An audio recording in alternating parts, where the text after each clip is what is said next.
اقیم الصلاۃ لذکری، نماز کو قائم کرو میری یاد کے لیے. یہ ذریعہ ذکر میں وہ تو ہے ہی مجسم ذکر، اور یہ ذریعہ ذکر میں سب سے اہم ہے. یہ عملی ذکر بھی ہو رہا ہے اور قولی بھی ہو رہا ہے. سورہ فاتحہ پڑھی آپ نے، قرآن شریف کی کچھ آیات پڑھی، پھر رکوع کیا. یہ رکوع جو ہے یہ آپ کا عملی ذکر ہے کہ آپ نے اپنے وجود سے اللہ کی عظمت کو تسلیم کیا. پھر آپ سجدے میں گرے، یہ آپ کا عملی ذکر ہے کہ اپنے وجود سے آپ نے اللہ کی عظمت کو اور تسلیم کیا. تیسری چیز ہے مسنون دعائیں اور مسنون اذکار جو حضور سے ثابت ہے. ہمارے ہاں کیا ہو گیا، مجھے فلاں بزرگ نے یہ چیز بتائی ہے، وہ تو پڑھتے چلے جا رہے ہیں. نہ قرآن سے دلچسپی، نہ اذکار مسنونہ سے دلچسپی.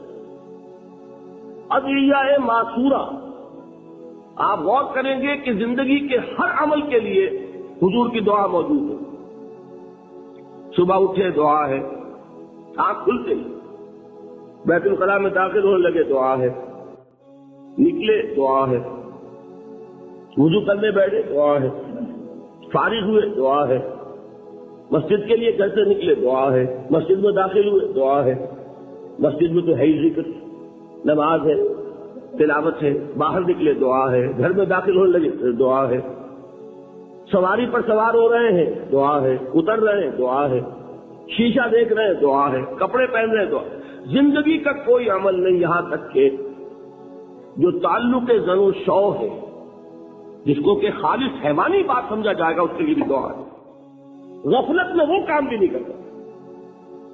سمجھ رہے ہیں آپ؟ اب آپ غور کیجئے، اس میں کوئی اضافی وقت نہیں لگا، کوئی اضافی پوسٹر اختیار نہیں کیا آپ نے، یوں بیٹھو، اس طرح بیٹھو، یوں کرو. کوئی آپ کا وقت اضافی نہیں لگا. جو کام کر رہے ہیں اور آپ اللہ کو یاد کر رہے ہیں، اور وہ اللہ کی یاد اس کام کی مناسبت سے. ان ادعیہ معصورہ سے دو تعلق جڑ گئے انسان کے. دعا کس سے کر رہے ہیں؟ اللہ سے. جڑا کہ نہیں؟ اور یہ الفاظ کس کے ہیں؟ محمد رسول اللہ کے. تو آپ کے دو تعلق جڑ گئے. آپ اپنی جی سے گھڑ کر دعا مانگیں گے تو پہلا تعلق ہو جائے گا، دوسرا نہیں ہوگا.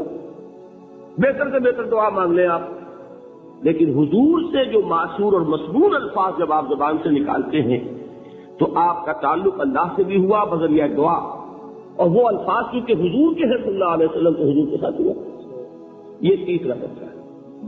چوتھے درجے میں میں مانتا ہوں کہ ایک ہوتی ہے خاص کسی شخص کے امراض کی تشخیص کرنے کے بعد تجویز.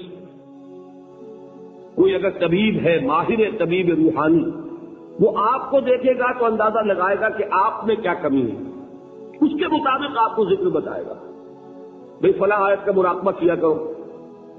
کسی میں بزدلی ہوتی ہے، کسی میں مال کی محبت زیادہ ہوتی ہے، کسی میں توکل کی کمی ہے، کسی میں شہرت کی خواہش ہے، نمایاں ہونے کا جذبہ ہے، کسی میں تکبر ہے.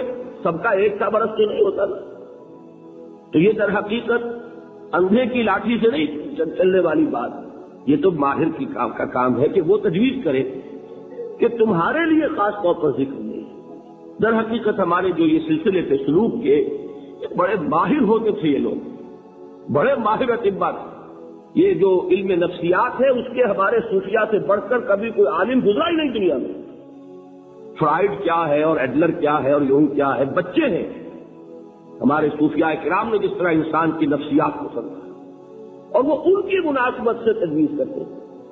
لیکن اس کو رکھا جائے گا چوتھے نمبر پر. جیسے مولانا احمد علی صاحب فرمایا کرتے ہیں، بھائی اس آیت کا مراقبہ کیا کرو. مراقبہ کیا مانی؟ ابھی لوگ ان الفاظ کو بھی ہم نے کام کا کچھ خاص ایک شکل دے دی. مراقبہ کیا؟ توجہ کرنا، دھیان کرنا، خاص اس آیت کے اوپر، اس کے معانی پر اپنے ذہن کو جمانا. وہ کیوں ہے؟ تاکہ آپ کے اندر جو کمی ہے اس کی تلافی اس سے ہو. لیکن یہ کہاں آئے گا؟ چوتھے نمبر. سمجھ لیں؟ تو نفاق سے بچنے کا ذریعہ، پریونشن کیا ہے نفاق سے؟ دوا میں ذکر. نہ تمہیں تمہاری اولاد، نہ تمہارے اموال، نہ تمہاری تجارت، نہ کاروبار اللہ کے ذکر سے غافل نہ کر سکے. پنجابی میں کہتے ہیں کہ ہتھ کارول اور دل یار کر. کام کر رہے ہیں آپ، لیکن یہ کہ دل اللہ کے ساتھ لگا ہوا ہے، زبان تر ہے اللہ کی یاد سے۔ جو قرآن یاد ہے، گاڑی میں آپ بیٹھے جا رہے ہیں، 2 گھنٹے آپ کو کار میں لگانے ہیں، قرآن شریف پڑھتے جائیے، اس سے بڑا ذکر کوئی نہیں۔ یہ ہے پریونشن۔ اب اگر مرض ہو جائے تو کیا ہو؟ اس کے لیے 2 چیزیں ضروری ہیں۔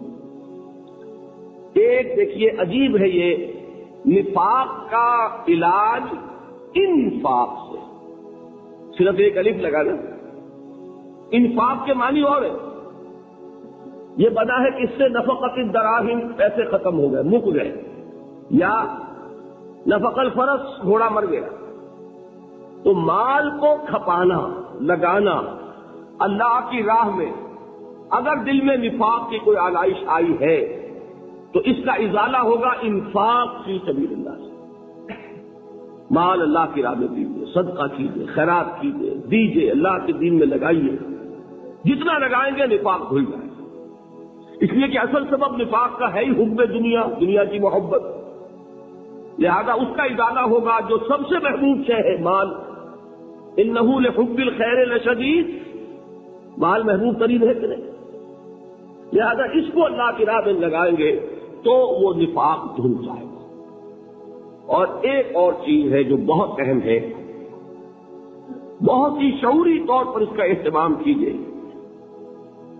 جس وقت دین کے کسی فرض کی انسان کو سمجھ آ جائے، اس کا شعور پیدا ہو جائے، پھر ڈیلے نہ ہو۔